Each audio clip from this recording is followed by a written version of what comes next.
પપ્પાનું રિએક્શન શું હતું જ્યારે ખબર પડી કે હવે તો દીકરો અધિકારી બનવાનો છે?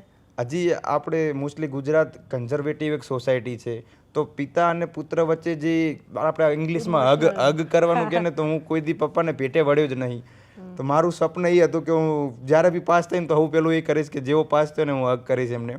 હું આ વખતે રિઝલ્ટ આવવાનું હતું, પપ્પાને ખબર હતી, પણ એ કે એમને એવું હતું કે તું સિવિલ સર્વન્ટ થાય ને એ અમારો ગોલ હતો. તે લાસ્ટ વર્ષ જે અચીવ કરી લીધો, હવે તારે જે કરવું હોય એ કર, અમે કે ખુશ છીએ. એમને આનું કંઈ હતું જ નહીં, તું આઈએસ બન કે ના બન, એ તો ના પાડતા હતા. એમને ખબર પડે નહીં કે EOL એટલે કે એક એક્સ્ટ્રા ઓર્ડિનરી લીવ, 1 વર્ષની પેલી રજા આપણે લઈ શકીએ જોબને. મેં એમ કીધું હું 1 વર્ષની રજા લઈશ, એમને લાગ્યું હું જોબ છોડી દઈશ.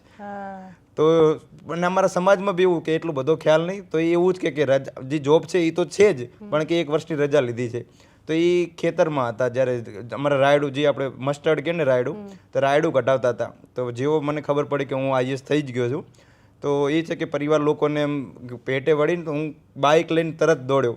મેં તો કોઈ પપ્પાને જાણકારી આપે એ પહેલાં હું આપવા માગું છું, પણ અનફોર્ચ્યુનેટલી મારા કાકાનો ભાઈ છોકરો છે એને આપી દીધી. પણ એ છે કે એક બીજી વખતે જીવનમાં મોકો મળ્યો કે પપ્પાને પેટે વળવાનો. તો આ 2 મોકા મને સૌથી વધુ એના કારણે એ છે કે હું દર વખતે પરીક્ષા પાસ કરવા માટે તૈયાર છું જો પપ્પા મને પેટે વળતા હોય તો.